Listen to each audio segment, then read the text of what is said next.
shocking reasons you're broke. It's an embarrassing question, but it's one everyone asks themselves at some point in their lives. Why am I broke? There are many reasons why you could be broke, and you may not like all of them. But if you truly want to fix your financial situation, the first step is to figure out why you're broke so that you can make changes and get back on track as soon as possible. Here are 8 of the most shocking reasons you're broke.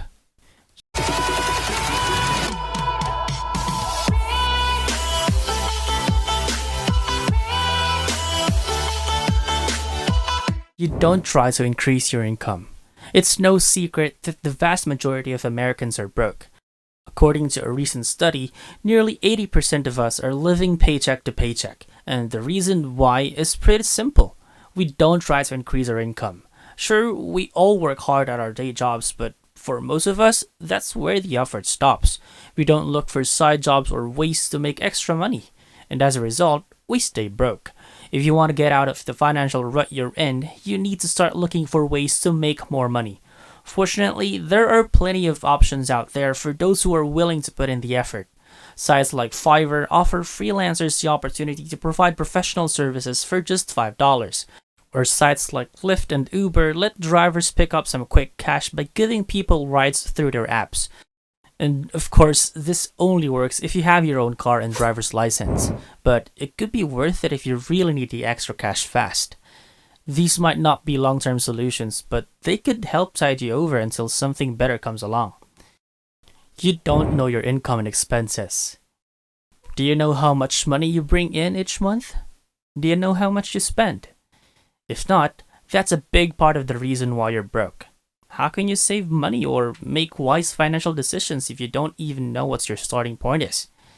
Get to know your cash flow by tracking your income and expenses for at least 1 month. This will give you a better idea of where your money is going and where you can cut back. Once you have this information, it'll be easier to create a budget and stick with it.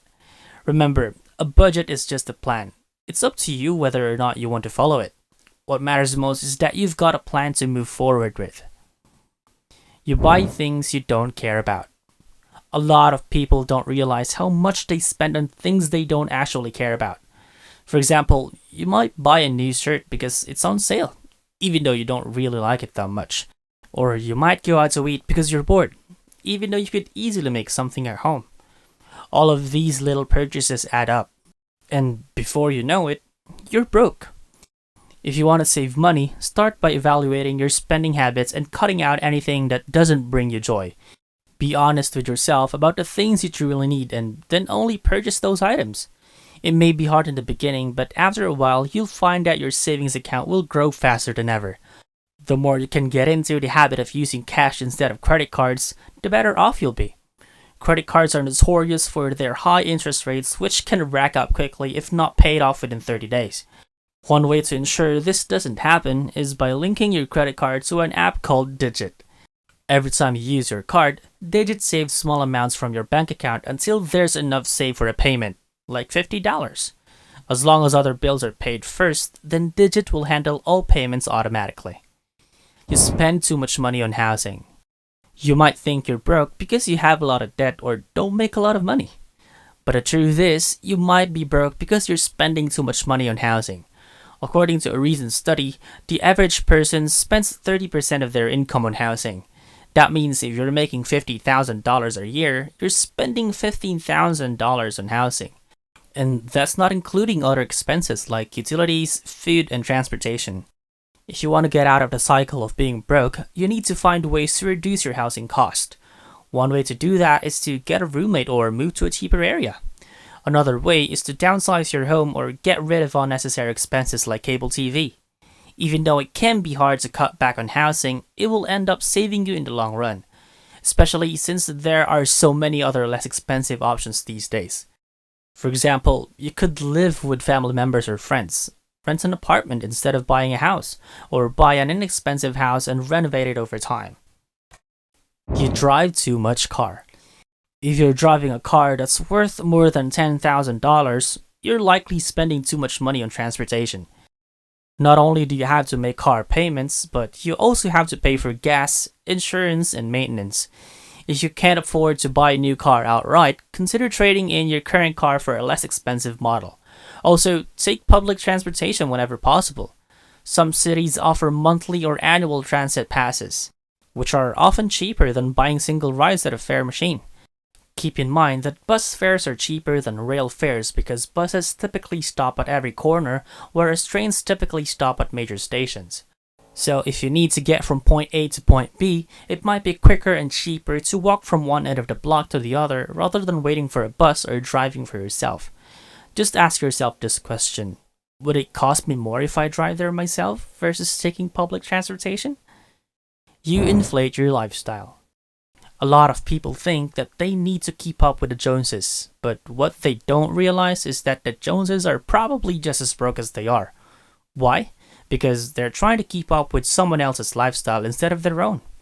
Too many times we convince ourselves that we can't afford something, when in reality, we can't.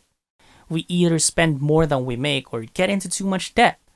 What most people don't realize is how many ways there are to spend less money on things and save more for the future. These include living below your means, not having an expensive car, cooking at home instead of eating out all the time, and driving a used car instead of a new one.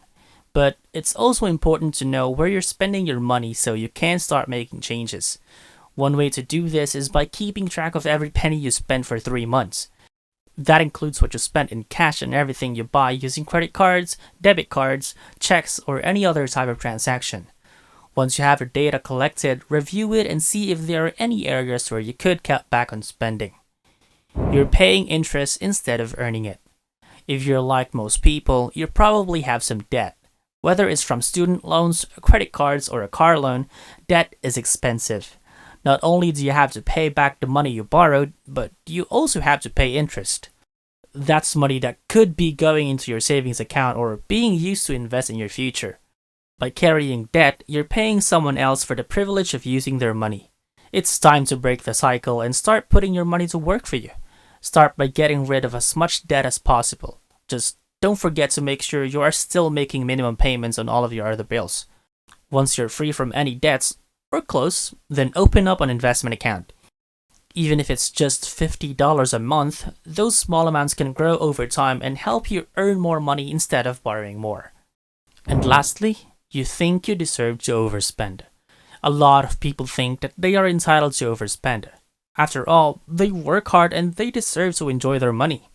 However, this is a dangerous mindset to have.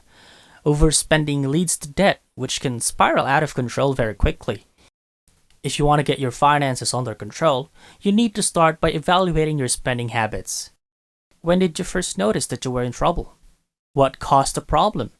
What would happen if the problem got worse? Get some help from someone who knows about personal finance or go see a financial advisor. These are resources available for everyone, and it's never too late to take care of yourself financially. For example, services like My Bank Tracker can help you manage your budget without having to track everything manually.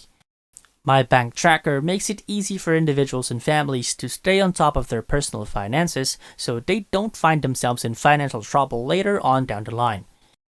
If you want to get out of the hole you've dug for yourself, it's important to understand why you're broke in the first place. And while there are many other reasons, there are some that are more common than others. When we know what these are, we can better target our efforts on how to address them and fix them. For example, many people don't save because they believe they'll never have enough money to save a significant amount or don't feel confident about their ability to do so. However, if you need to get back on track financially, figuring out why you're not saving is key. Is it an issue with your confidence, a lack of information, or fear? Whatever the reason may be, once you identify it and start working through your personal barriers or gaps in knowledge, then getting started becomes much easier. Well, that's it for today's video. Have you found a reason why you're broke in this video? Today might be the right time to fix that. Do let us know how you get out of being broke in the comment section. We'd love to hear it. And as always guys, don't forget to subscribe and give us a huge thumbs up. Thanks for watching, and we'll see you at the next one.